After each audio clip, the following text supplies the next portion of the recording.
presque aucun métro ne circulait à Paris ce jeudi. En cause, une grève d'ampleur lancée par les syndicats de la Régie des transports parisiens. Les salariés ont dû prendre le vélo ou la voiture pour se rendre au travail. D'autres encore ont choisi la marche à pied. Une journée noire dans la capitale pour une mobilisation sociale d'ampleur. Et pour faire entendre ses revendications, la CGT a défilé dans la capitale.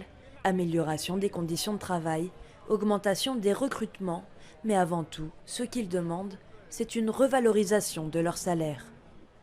La revendication de la CGT, c'est d'avoir un SMIC qui soit à 2 000 € brut et qui ait une indexation de l'augmentation des salaires par rapport à l'inflation, ce qui a existé en France jusqu'en 1982. Et donc une des revendications, c'est celle-là. Dans le cortège parisien, près de 10 000 personnes, représentant de plusieurs secteurs, le cortège de la RATP était présent pour faire entendre la voix des grévistes.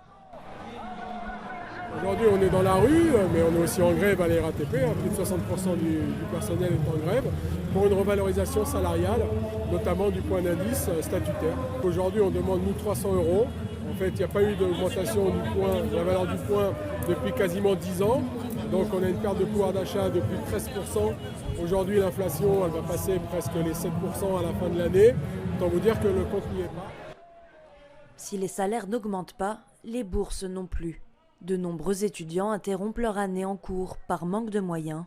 Certains d'entre eux sont venus faire entendre leur voix auprès des travailleurs. Et donc on est mobilisé pour notre droit à l'avenir, pour avoir un travail digne plus tard et pour tout de suite lever la sélection qui nous empêche de pouvoir prétendre à un diplôme, à des diplômes qui nous qualifient et qui nous permettent d'obtenir un travail.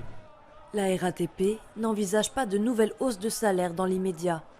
Mais Jean Castex, l'ancien Premier ministre qui vient d'être nommé à la tête de la régie, a fait savoir qu'il ouvrirait des négociations dès le mois de décembre.